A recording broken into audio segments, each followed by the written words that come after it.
Good afternoon, everyone. Let us start with the next problem. We have started the rotation contribution method, that is Kani's method, in the previous lecture.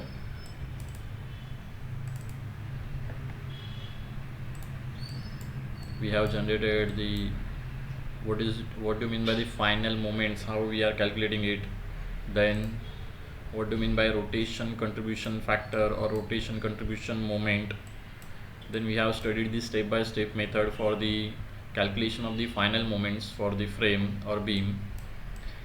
Then we have given one problem of the simple beam in which the both ends are fixed. Okay, so now we have studied the अगर end अगर fixed रहेगा तो क्या हम लोगों ने यहाँ पे contribution whatever the procedure हम लोगों ने follow किया था, that is step by step procedure will be calculation of the fixed end moment. Then we have done the calculation of the rotation factor depending on the stiffness factor.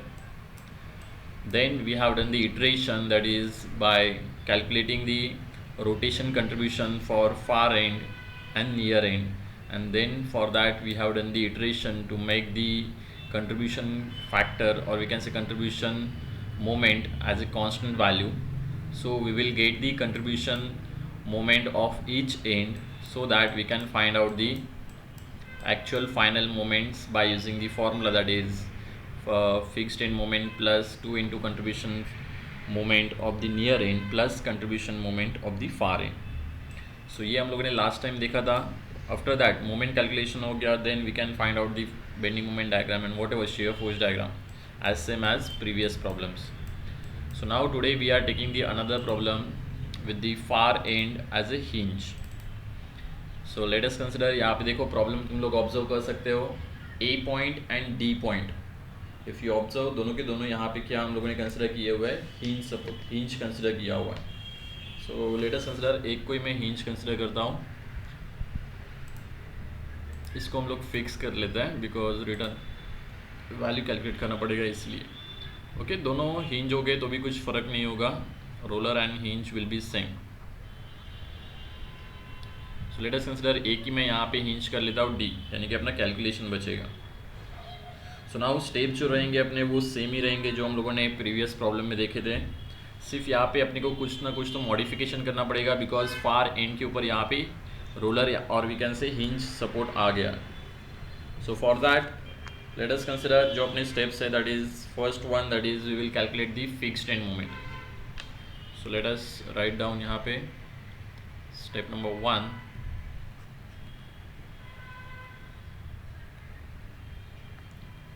Fixed end moments. So for the calculation of the fixed end moment we have formulas. If you know the value of, let us consider MFAB, then MFAB will be negative WL square divided by 12. If you calculate it, that becomes minus 80 kilonewton meter. Similarly MFBA same आएगा, सिर्फ यहाँ पे क्या हो जाएगा, it should be in clockwise, that is plus 80 kilonewton meter. If you observe the BC member, then BC member it is subjected to the central point load, so we can calculate MFBC, which is nothing but negative WL divided by 8, which will be equals to minus 40. Similarly, we can calculate the MFCB, which is same but opposite in direction due to the symmetry, that is positive 40 kilonewton meter. Next, if you observe the CD member, तो CD member में देखो यहाँ पे eccentric loading है, तो eccentric loading के लिए MFCD will be equals to minus WAB square divided by L square आएगा. So now if you calculate MFCD, it is nothing but minus 20 kilonewton meter. Similarly MFDC will be positive because of clockwise moment, and the value will be WA square B divided by L square, so it becomes around 10 kilonewton meter. Okay, after getting this fixed in moment, our second step will be calculation of the rotation factor. For that, let us use the next page.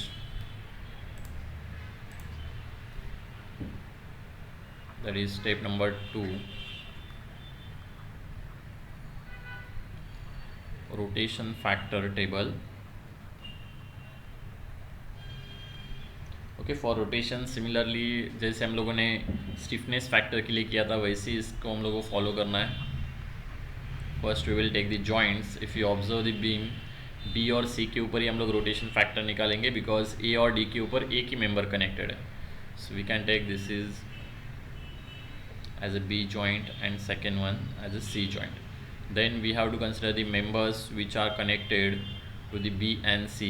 So if you observe at B there is one BA member and one is BC member, and for C there is one CB and one CD member. So depending on the far end condition we will calculate the stiffness factor. Now let us observe यहाँ पे हम लोगों का far end condition अभी एक के लिए change होगा.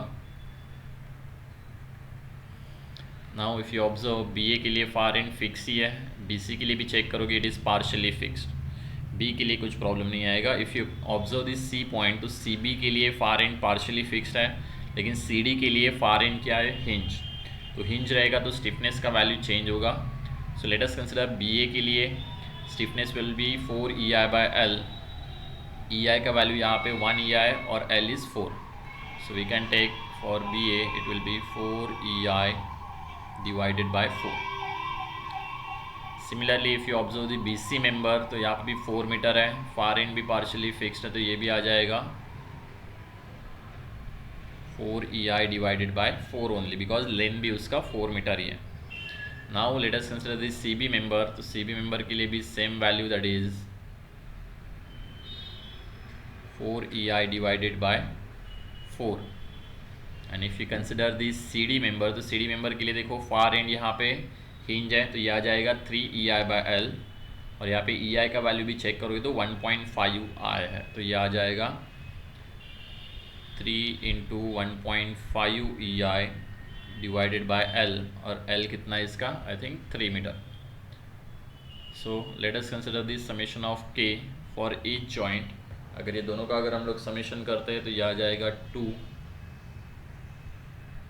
EI, whereas if you take the summation for the C member, तो C के लिए देखो ये 1 आएगा और ये आएगा 1.5. 1 + 1.5 it is nothing but 2.5 EI. So now last one will be that is summation of K होने के बाद हम लोग directly rotation factor लेंगे. That is rotation factor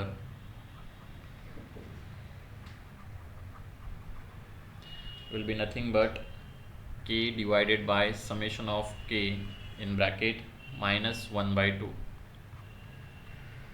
okay, what ever stiffness factor जो अपना जो डिस्ट्रीब्यूशन फैक्टर था उसको ही हम लोग सिर्फ -1.5 से मल्टीप्लाई कर रहे हैं. तो यहाँ पे चेक करोगे, कैलकुलेट करो तो ये आएगा -1/4. ये भी कैलकुलेट करोगे तो ये भी -1/4 आ रहा है. For this C B it comes around -1/5 and the last for the CD it is around -3/10. Okay, तो इट इज़ नॉट नेसेसरी, यहाँ पे कुछ कंडीशन नहीं है जैसे हम लोगों को डिस्ट्रीब्यूशन फैक्टर के लिए था, यहाँ पे हम लोग डायरेक्टली निकाल सकते हैं. सो नाउ अपना स्टेप नंबर 3 जो आएगा that is nothing but iteration. अभी हम लोग इटरेशन करेंगे स्टेप नंबर 3 में.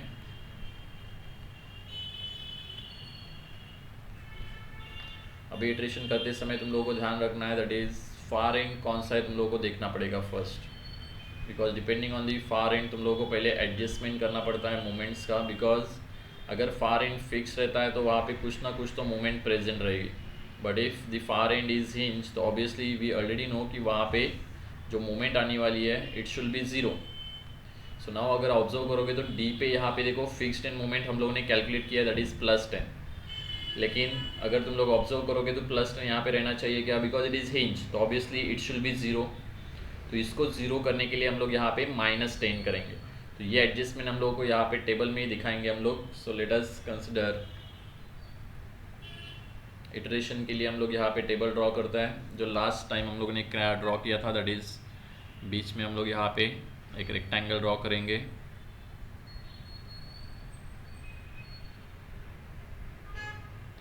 उसके ऊपर एक और rectangle,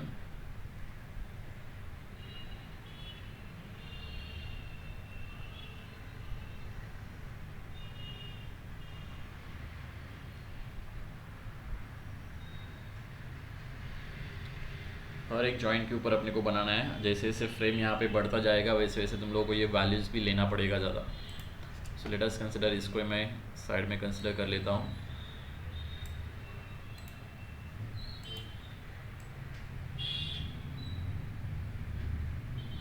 this is for this second one.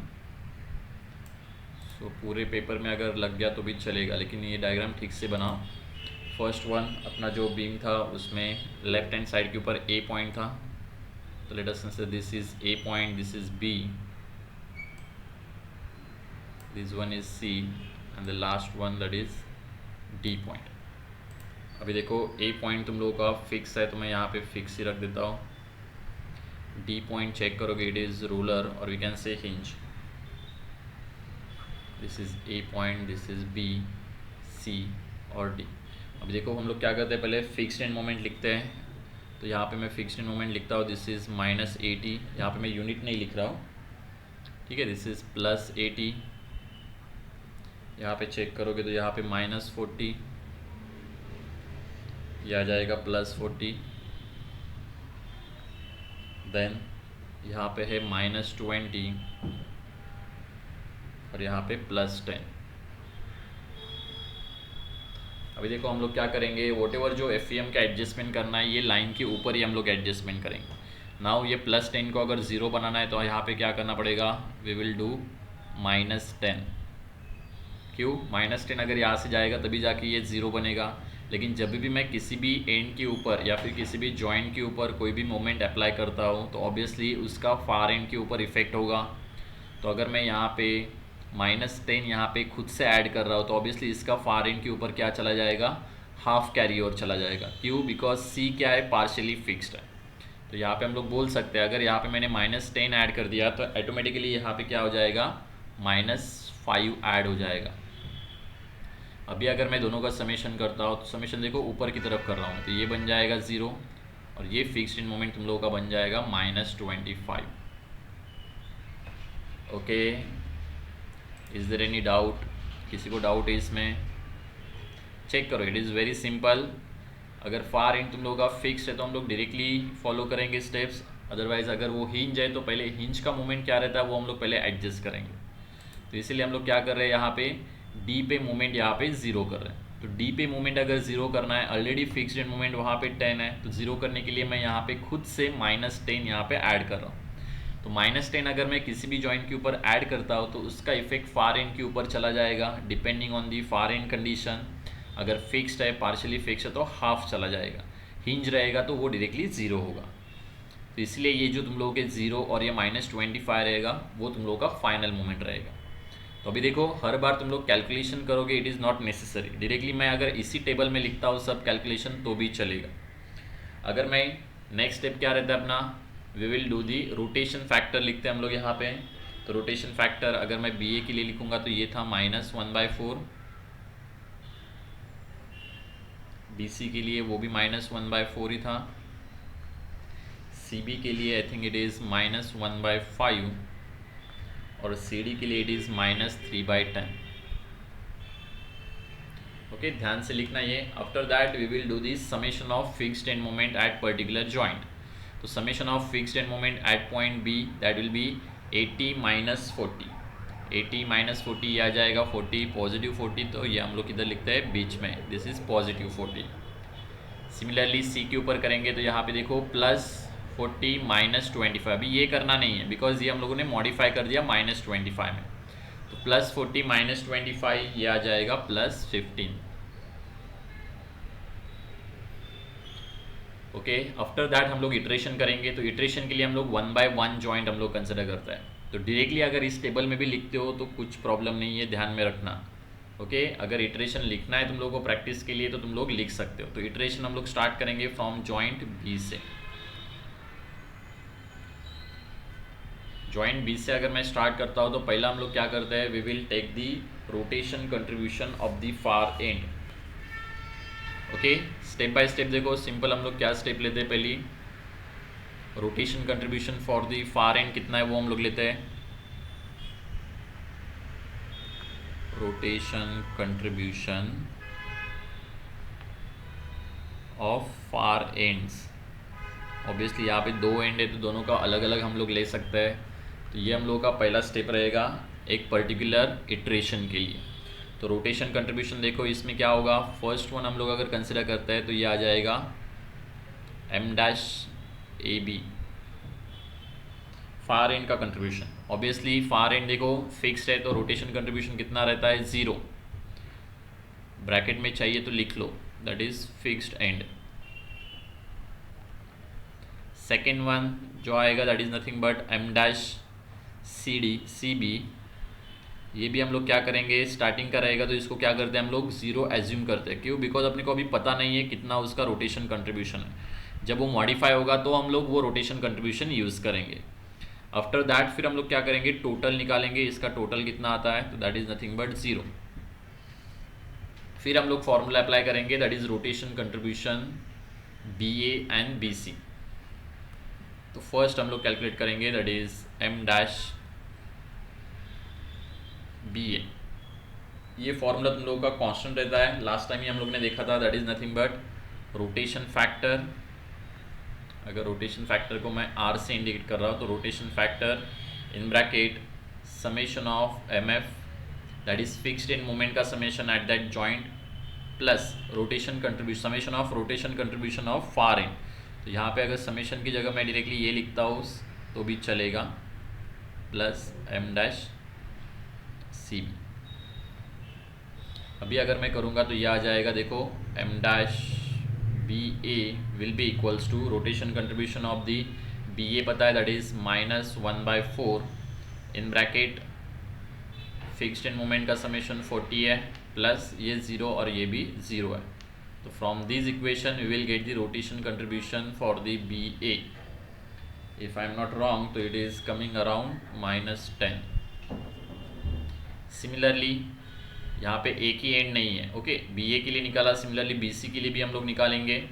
तो बी सी के लिए भी फॉर्मूला देखो, मैं एक ही बार फॉर्मूला लिखता हूँ, वापस मैं फॉर्मूला नहीं लिखूँगा। M dash B C will be equals to R in bracket summation of M F, plus ये तुम लोगों का सेम टू सेम ही रहेगा formula, okay, because far end का तुम लोगों का जो कंट्रीब्यूशन है वो दोनों के लिए सेम ही रहने वाला है, because we will consider the joint consider करना होता है अपने को।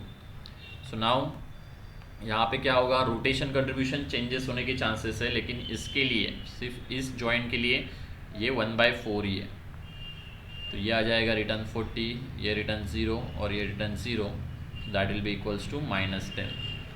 तो वॉट एवर ये जो -10 आया, इसको हम लोग कैसे लिखते हैं, यहाँ पे नीचे की तरफ दिस इज -10 और this is also -10। Once we completed with the joint B, then we can start with the joint C। यहाँ पे लिखा तो भी चलेगा, लेकिन ऑब्वियसली तुम एग्जाम में यहाँ पे नहीं लिखोगे, नीचे लिखोगे, ओके। और ये कैलकुलेशन नहीं लिखा तो भी चलेगा, सैम्पल कैलकुलेशन तुम लोग एक दिखाओगे तो भी इनफ है। तो देखो जॉइंट C के लिए भी मैं यहाँ पे लिख देता हूँ, बिकॉज तुम लोग को ये अच्छा दिखेगा, जॉइंट C। तो जॉइंट C के लिए भी फर्स्ट हम लोग क्या लेते हैं, that is rotation contribution, rotation contribution of far and. Far end का रोटेशन कंट्रीब्यूशन निकालेंगे तो देखो फर्स्ट फार एंड देखो कौन सा है, that is M dash C B के लिए कौन सा आएगा, B C. M dash B C is equal to, now M dash B C को मैं 0 नहीं एज्यूम करूँगा, okay. M dash B C हम लोगों ने निकाला है, दैट इज नथिंग बट -10। तो ये हम लोग यहाँ पे लिख सकते हैं, दैट इज -10। सिमिलरली सेकेंड में देख सकता हूँ, that is M dash C D. M dash C D देखो सी पॉइंट भले ही हिंज है, लेकिन हम लोग क्या करते हैं उसको एज ए फिक्स्ड एज्यूम करते हैं, यानी कि वी कैन से कि हिंज और फिक्स रहेगा तो भी अगर फार एंड है डायरेक्टली एंड तो उसको मैं 0 ही एज्यूम करूँगा हर बार, ओके। तो ये 0 हो गया, so we can calculate the total contribution, that total contribution will be nothing but -10 summation of both, okay ये जब तक फ्रेम नहीं स्टार्ट होता तब तक तुम लोग को ये ज़ीरो ही कंसिडर होगा। ओके इन बिटवीन अगर तुम लोग का यहाँ पे जॉइंट एक्स्ट्रा आ रहा है तब तुम लोग को मिल सकता है यहाँ पे वैल्यू। तो नेक्स्ट रोटेशन कंट्रीब्यूशन निकालेंगे हम लोग first, that is M dash C B will be equals to M dash C B के लिए देखो रोटेशन फॉर्मूला देखो यहाँ पे क्या है, एम डैश सी बी के लिए ये रोटेशन फैक्टर है that is -1/5। So we can write this is -1/5 in bracket summation of moment that is +15 -10 that is summation of rotation contributions. So that will be equals to यहाँ से अपने को मिल जाएगा m dash cb which is nothing but I think it is only -1. Similarly next rotation contribution निकालना पड़ेगा that is m dash cd will be equals to, इसके लिए देखो रोटेशन कंट्रीब्यूशन चेंज है यहाँ पे फैक्टर -3/10 है इन ब्रैकेट 15 वैसे रहेगा, ये 10 भी वैसे ही रहेगा। सो ये यहाँ पे मॉडिफाई हो रहा है दैट इज़ -1.5। मैं यहाँ पे रिटर्न -1 और -1.5 लिख देता हूँ, this is -1 this is -1.5। Okay similarly अभी मैं रिटर्न कैलकुलेशन नहीं कर रहा हूँ, वॉट एवर ये जो कंट्रीब्यूशन आया यहाँ पे -1 ये यूज़ होगा रिटर्न बी के लिए।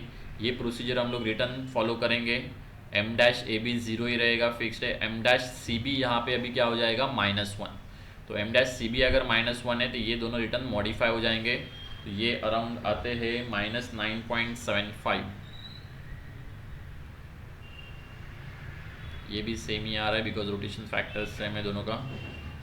आफ्टर गेटिंग दिस वैल्यू -9.75 तो ये हम लोग पुट करेंगे एम डैश बी सी में। तो इस साइकिल के लिए रिटर्न हम लोग रन करेंगे तो ये वैल्यू तुम लोग का थोड़ा सा मॉडिफाई होता है दैट इज़ -1.05 और ये आता है -1.58। सिमिलरली इस साइड में आएंगे वैल्यू चेंज हो गई -1.05, तो ये अभी यहाँ पे ज़्यादा वेरिएशन नहीं दिखाएगा, 74 -9.74। इफ़ यू वांट हम लोग रिटर्न यहाँ पे रन कर सकते हैं, फिर यहाँ पे जो वैल्यू आता है इट इज़ नथिंग बट -1.05। यहाँ तक कि हम लोग स्टॉप कर सकते हैं बिकॉज तुम लोग का वैल्यू यहाँ पे क्या हो रहा है, रिपीट हो रहा है अभी। अगर वैल्यू तुम लोग का कांस्टेंट आ गया तो हम लोग वहाँ पे स्टॉप करेंगे। This is your final rotation contribution for the B A, for the B C, for the C B and for the C D. So whatever जो वैल्यूज़ मिलेंगे उससे हम लोग यहाँ पे फाइनल मोमेंट्स फाइंड आउट कर सकते हैं। सो फाइनल मोमेंट यहाँ पे हम लोग लिखेंगे दैट इज़ ए बी। इसके लिए भी अगर टेबुलर फॉर्म में लिखना है तो लिख सकते हो। ओके टेबुलर फॉर्म में अगर लिखोगे तो डायरेक्टली देखो यहाँ पे मैं लिखता हूँ, जो हम लोग ने जैसे डायग्राम बनाया था वैसे ही डायग्राम हम लोग रिटर्न बना सकते हैं। दिस इज़ पॉइंट ए, ये ऑलरेडी है अपने पास। यहाँ पे चाहिए तो हम लोग बी और सी पॉइंट यहाँ पे एक रेक्टेंगल बना सकते हैं if you want. This is B point, this is C point. ठीक है, ये अंडरस्टैंड जल्दी होगा, बाकी अगर चाहिए तो तुम लोग थ्योरेटिकल भी लिखोगे तो भी चलेगा। ऑलरेडी अपने पास फिक्स्ड एंड मोमेंट है, it is -80, this is +80, this is -40 +40 और ये कितना था -25। ओके हम लोग ने उसको मॉडिफाई किया था, ये ज़ीरो ही था। ओके नाउ रोटेशन कंट्रीब्यूशन क्या था, नियर एंड का रोटेशन कंट्रीब्यूशन है वो 2 टाइम्स हम लोग ऐड करते हैं, तो यहाँ पे एक बार 0 दूसरा 0। ओके तो इसलिए इसका रोटेशन कंट्रीब्यूशन 0 और फार एंड का रोटेशन कंट्रीब्यूशन हम लोग यहाँ पे लेते हैं दैट इज़ 9.74 एक बार। ओके सिमिलरली यहाँ पे क्या करते हैं हम लोग, rotation contribution of the near and, तो नियर एंड का रोटेशन कंट्रीब्यूशन 9.74 यहाँ पे 2 बार लेंगे हम लोग, और फार एंड का रोटेशन कंट्रीब्यूशन एक ही बार लेंगे। चेक करो यहाँ पे ये राइट है कि नहीं हम लोग का। I think it is formula is given, last time हम लोग ने लिया था that is, wait for a second, दोनों का समेशन ही करते हैं हम लोग।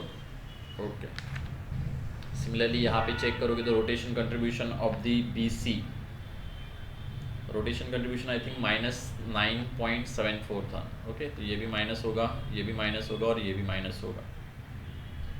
रिटर्न इसके लिए रोटेशन कंट्रीब्यूशन था तुम लोगों का -9.74, तो ये -9.74 यहाँ पे 2 बार ऐड होगा और फार एंड का 1 बार। तो सी बी के लिए आई थिंक इट इज़ -1.05। सिमिलरली यहाँ पे चेक करोगे तो नियर एंड का -1.05 2 बार ऐड होने वाला है और फार एंड का दैट इज़ -9.75 1 बार ऐड होगा। लास्ट वन यहाँ पे चेक करोगे तो नियर एंड का कितना था, दैट इज़ -1.58, ये 2 बार होगा -1.58 और फार एंड का कितना है यहाँ पे 0।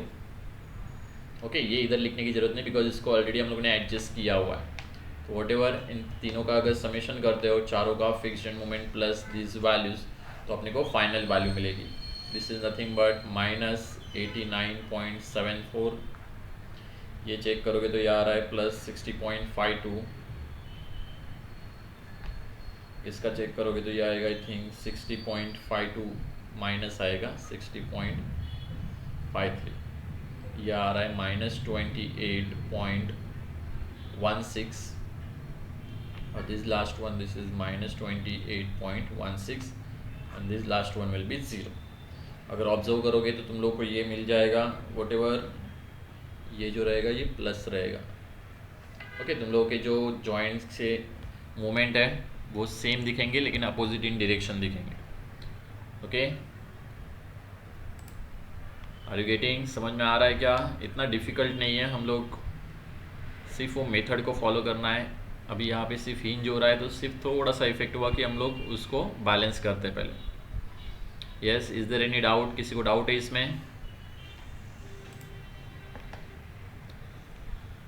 ओके, BC से 3EI/L होगा क्या?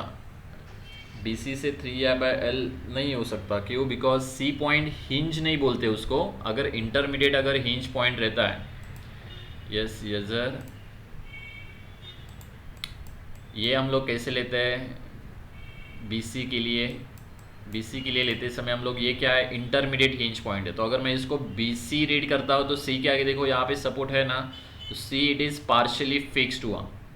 तो पार्शियली फिक्स्ड है या फिर फिक्स्ड है, दोनों के लिए सेम ही वैल्यू है, दैट इज 4EI/L।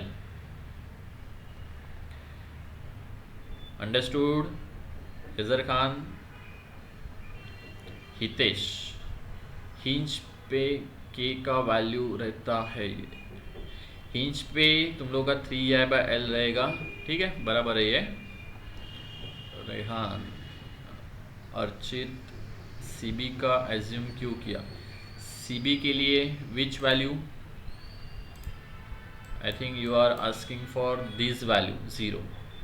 ओके, जब मैं ये सॉल्व कर रहा था, ये अपना पहला इटरेशन है, तो पहला इटरेशन है तो यहाँ पे अपने को कंट्रीब्यूशन कुछ नहीं था, तो कुछ तो हम लोग स्टार्ट कर रहे हैं। तो पहले हम लोग पहला जो कंट्रीब्यूशन रहेगा वो हम लोग हमेशा 0 एज्यूम करेंगे। आफ्टर दैट अपने को कुछ तो वैल्यू मिलेगा, तो इसलिए CB के लिए हम लोग 0 ही एज्यूम करते हैं हर बार। Okay, far end contribution initial iteration में 0 एज्यूम करेंगे, तभी जाके अपने को बाद में वैल्यूज मिलने वाले। यस, रेहान, आपको कुछ नहीं, क्या नहीं समझा है?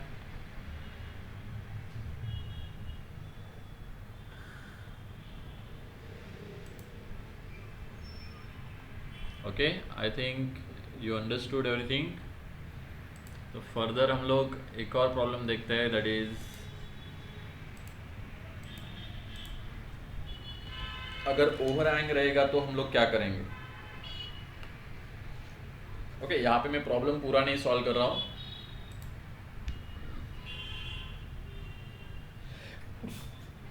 सिर्फ मैं बताता हूँ कि यहाँ पे मॉडिफिकेशन क्या होगा, बाकी का तुम लोगों का कैलकुलेशन है वो सेम ही रहने वाला है। सो let us consider if the overhang part comes, overhang in the continuous girder.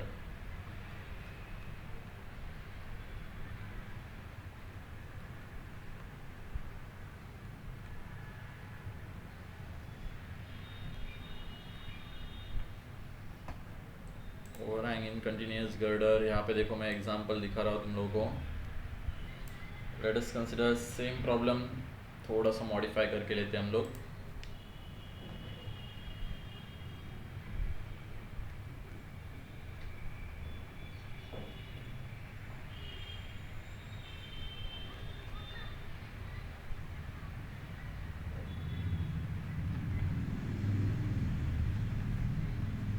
Late us consider ABCD, ये तुम लोगों को बीम दिया है और यहाँ पे ये ओवरहैंग पार्ट है दैट इज DE।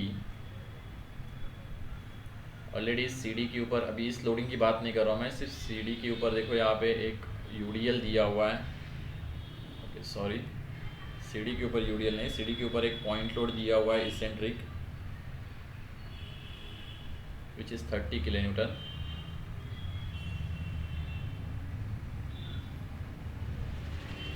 और D के ऊपर यहाँ पे पॉइंट लोड है एट पॉइंट E।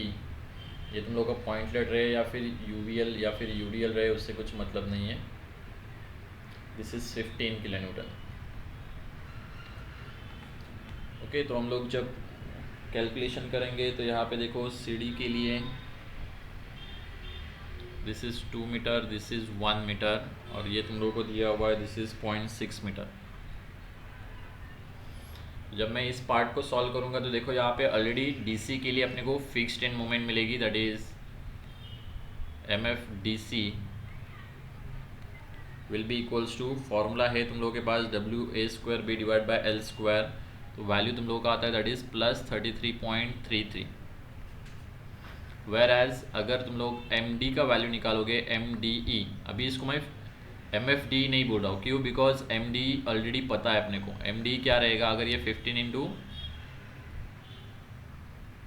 0.6 ही आने वाला है बिकॉज पॉइंट लोड है, तो ये तुम लोगों का एक्सटर्नल मूवमेंट हो गया। ये इंटरनल मूवमेंट इसके अपोजिट डायरेक्शन में रहेगा, तो ये रहेगा एंटी क्लॉकवाइज में, तो ये रहेगा नेगेटिव, और उसका वैल्यू रहेगा that is 15 into 0.6 that is -9 kilo newton metre. ये तुम लोगों का एक्चुअल वैल्यू है। ओके, फिक्स्ड एंड मूवमेंट नहीं है वो -9। तो जब मैं टेबल बनाऊंगा तो एट दैट टाइम D के ऊपर अपने को इसका पहले से एडजस्टमेंट करना पड़ेगा। ये एडजस्टमेंट कैसे होगा, देखो यहाँ पे तुम लोग ब्लॉक नहीं बनाओगे directly, we will try to make the block at point C। तो D के ऊपर हम लोग सिर्फ सॉल्यूशन यहाँ पे लिख सकते हैं दैट इज D के लिए ऊपर की तरफ हम लोग क्या लिखते हैं दैट इज मोमेंट। तो अगर ये -9 है तो ऑब्वियसली ये कितना होना चाहिए, +9। ये मैंने यहाँ से निकाला। ओके, लेकिन ऑलरेडी यहाँ पे कितना है, +13.33 है। अपने को ये बनाना है, अदरवाइज चाहिए तो देखो जो है वही हम लोग लिखते हैं। लेट अस कंसिडर यहाँ पे कितना है, 13.33। ओके, C पॉइंट जो रहेगा ये ब्लॉक यहाँ पे बनेगा। ठीक है, ऑलरेडी उसका अगर तुम लोग कैलकुलेट करोगे तो इसका फिक्स्ड एंड मोमेंट आता है -6.67। ओके, फॉर्मूले से जो WAB²/L चाहिए तो यहाँ पे लिख लो, अदरवाइज तुम लोग कंफ्यूज हो जाओगे। This is -6.67। तो वॉट एवर ये जो आ रहा है इसको हम लोग पहले एडजस्ट करेंगे। ये देखो ये -9 तो कभी हिलने वाला नहीं है because it is constant. Okay, तो ये -9 तो नहीं हिलेगा, लेकिन इसको मैं +9 कर सकता हूँ। तो इसको +9 करने के लिए क्या करना पड़ेगा, पहले ये 13 को पहले हटाना पड़ेगा और +9 करना पड़ेगा। तो यहाँ पे हम लोग क्या करेंगे, -13.33, इससे ये हट जाएगा, और +9 यहाँ पे मैं ऐड करूँगा, इससे 9 बन जाएगा। अभी देखो मैंने क्या मॉडिफिकेशन किया, यहाँ पे -13.33 यहाँ पे ऐड किया, तो इस साइड में इसका फार एंड के ऊपर इसका कैरियर चला जाएगा हाफ, तो ये आ जाएगा 6.67, 13 का हाफ। सिमिलरली ये +9 भी मैंने खुद से ऐड किया, तो इसका भी यहाँ पे कैरियर चला जाएगा, तो यहाँ पे अगर +9 है तो यहाँ पे क्या आ जाएगा, इसका हाफ -4 +4.5। तो वॉट एवर जब हम लोग एक्चुअल मोमेंट चेक करेंगे तो ये आ जाएगा 9 किलो न्यूटन मीटर जो अपने को चाहिए, और ये जो आएगा दैट इज़ -6.67 -6.67 +4.5 -8.84। ओके, चेक करो हम लोगों ने क्या किया है, सिर्फ मोमेंट को एडजस्ट किया। अभी ये कैसे हो गया, D पॉइंट तुम लोग का पहले से ये यहाँ पे बन गया, तो D के ऊपर अपने को कंट्रीब्यूशन कैलकुलेशन की ज़रूरत नहीं है। We will just consider the ABC point, और वहाँ पे हम लोग इटरेशन करते रहेंगे। अंडरस्टूड?